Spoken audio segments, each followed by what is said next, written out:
Godavari పుష్కరాలలోపు Polavaram project పూర్తి చేయాలనే లక్ష్యంతో పనులు శరవేగంగా సాగుతున్నాయి. ఈ నేపథ్యంలో పోలవరం సందర్శన యాత్ర నిర్వహించి ప్రాజెక్టు వద్ద జరిగే పనులను బీజేపీ నేతల బృందం పరిశీలించింది. ప్రాజెక్టు పనులపై బృందంలోని నేతలు సంతృప్తి వ్యక్తం చేశారు. పోలవరం లెఫ్ట్ కెనాల్, టన్నెల్ పనుల పురోగతిని తెలుసుకున్నారు. తాము పరిశీలించిన అధికారులు చెప్పిన అంశాలను ప్రధాని మోదీ, కేంద్ర జలశక్తి మంత్రి దృష్టికి తీసుకువెళ్లి ప్రాజెక్టు త్వరగా పూర్తయ్యేలా చొరవ తీసుకుంటామని బీజేపీ రాష్ట్ర అధ్యక్షుడు మాధవ్ తెలిపారు. ప్రపంచ పర్యాటకులను ఆకర్షించేలా పోలవరం ప్రాంతాన్ని అభివృద్ధి చేస్తామంటున్న మాధవ్తో ఈటీవీ ముఖాముఖి. కూటమి ప్రభుత్వం అధికారంలోకి వచ్చిన తర్వాత పోలవరం ప్రాజెక్టు పరుగులు పెడుతుంది. దాదాపు 80% పైగా పనులు పూర్తయిపోయాయి. రేపు గోదావరి మహాపుష్కరాలు ప్రారంభం కంటే ముందే జాతికి అంకితం చేయాలని చెప్పేసి సీఎం చంద్రబాబు నాయుడు ఇప్పటికే ప్రకటించారు. దీనికి సంబంధించి పనులు ఎలా జరుగుతున్నాయనే విషయాన్ని పరిశీలించేందుకు బీజేపీ నేతలందరూ కూడా పోలవరం సందర్శన యాత్ర చేపట్టారు. ప్రస్తుతం మనతో పాటు బీజేపీ రాష్ట్ర అధ్యక్షుడు మాధవ్ గారు ఉన్నారు. వారిని అడిగి ఈ పోలవరం ప్రాజెక్టు పనులు ఎలా జరుగుతున్నాయనే విషయాన్ని వారిని అడిగి తెలుసుకుందాం. సార్ చెప్పండి సార్, పోలవరం ప్రాజెక్టు పనులు పరిశీలించారు, సో ఎలా జరుగుతున్నాయి? పోలవరం ప్రాజెక్టులు చాలా శరవేగంగా కొనసాగుతున్నాయి. నరేంద్ర మోడీ గారు దీన్ని తన మొదటి క్యాబినెట్లోనే ముంపు మండలాలు కలపడం, ఇది జాతీయ ప్రాజెక్టుగా డిక్లేర్ చేయడం, ఆర్డినెన్స్ ఇవ్వడం, అలాగే గెజెట్ నోటిఫికేషన్ ఇవ్వడంతో కార్యక్రమం సుగమమైంది. ఇంకా మరింత వేగంగా వెళ్లే విధంగా ముఖ్యమంత్రి గారు పీపీఏ ద్వారా కాకుండా ప్రభుత్వం ద్వారా చేయాలని చెప్పి ఆ విధంగా తీసుకొని శరవేగంగా పనులు కొనసాగించడం జరిగింది.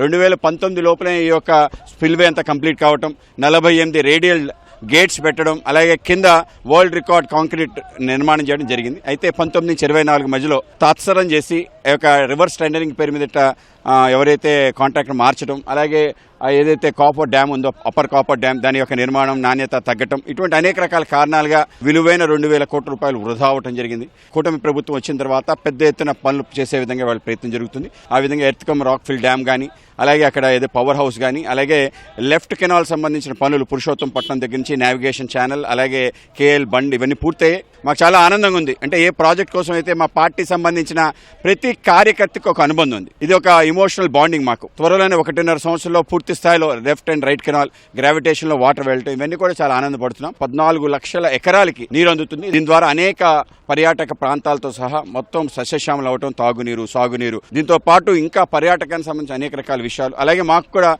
సెంటిమెంట్ ఉంది. గండి పోచమ్మ టెంపుల్ కానీ, ఏదైతే కొండ ఉందో ఇవన్నీ కూడా తప్పనిసరిగా చేయాలి. అలాగే కింద ఉన్న పట్టిసీమ కానీ, పైన పాపికొండలు కానీ, అలాగే భద్రాచలం వరకు మొత్తం ఇదంతా ఒక టూరిజం హబ్గా మార్చడానికి కూడా పెద్ద అవకాశాలు ఉన్నాయి. ఆ విధంగా ఒక పక్క మన ఏదైతే మన ప్రాంతం అంతా సస్యశ్యామలం అవ్వడానికి, అలాగే పర్యాటకంగా అభివృద్ధి చెందడానికి, మనకి ఇండస్ట్రియల్ సంబంధించిన ఏదైతే వాటర్ వస్తుందో దాని కారణంగా పారిశ్రామికీకరణకు కూడా చాలా ఉపయోగపడుతుంది. కార్యకర్తలతో అందరితో కలిసి, ఎమ్మెల్యే, ఎంపీలు, మా యొక్క మంత్రులతో కలిసి చూడటం మరింత ఆనందాన్ని ఇస్తుంది. తప్పనిసరిగా ఈ యొక్క ప్రాజెక్ట్ ఒక మొత్తం దేశ చరిత్రలోనే ఒక చారిత్రాత్మక ఉంది. పోలవరం లెఫ్ట్ కెనాల్ పనులు శరవేగంగా జరుగుతున్నాయి. సో ఎప్పుడు వాటర్ రిలీజ్ చేస్తారు? దానికి సంబంధించి అక్కడి ప్రాంత వాసిగా మీరు ఎట్లా ఫీల్ అవుతున్నారు? ఉత్తరాంధ్ర సుజల స్రవంతి ప్రారంభించిన దాని గురించి మాట్లాడుతున్నప్పుడు చాలా ఆశ్చర్యస్తుంది. పోలవరం లేదు, ఉత్తరాంధ్ర సుజల స్రవంతి ఏ విధంగా సాధ్యమని చెప్పి భావన కలిగేది. మొత్తం ఉత్తరాంధ్ర నుంచి అచ్చాపురం వరకు ఏదైతే 10 నదులు ఉన్నాయో, మహేంద్ర తనయ, నాగావళి, అలాగే జంజావతి వరకు మొత్తం ఈ యొక్క 10 నదులను కూడా అనుసంధానం చేయటం, అది కూడా ఉత్తరాంధ్ర సుజల స్రవంతి ద్వారా సాధ్యం అని చెప్పి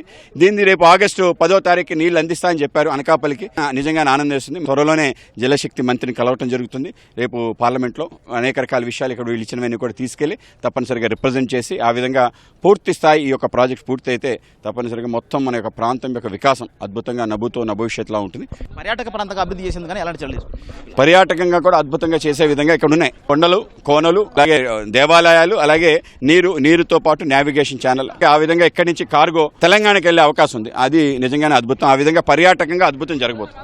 సో పోలవరం ప్రాజెక్టును వచ్చే పుష్కరాల లోపే ఈ జాతికి అంకితం చేసే విధంగా వేగంగా కొనసాగుతున్నట్టు కూటమి నేతృత్వంలో ఖచ్చితంగా నిర్ణీత గడువు ప్రకారంగా పోలవరం ప్రాజెక్టును ప్రారంభించి రైతాంగానికి నీళ్ళు అందిస్తామని, తద్వారా ఇటు రాయలసీమ అలాగే ఉత్తరాంధ్ర సహా రాష్ట్ర వ్యాప్తంగా అన్ని ప్రాంతాల్లో కూడా సస్యశ్యామలం చేసే విధంగా పోలవరం ప్రాజెక్టును తీర్చిదిద్దినట్టుగా, ఆ మేరకు పనులను కూడా వేగంగా కొనసాగిస్తున్నట్టుగా బీజేపీ రాష్ట్ర అధ్యక్షుడు మాధవ్ గారు చెబుతున్నారు. కెమెరామెన్ సూర్యప్రకాష్ కలిసి Venkataramana, ETV news, Polavaram project నుంచి.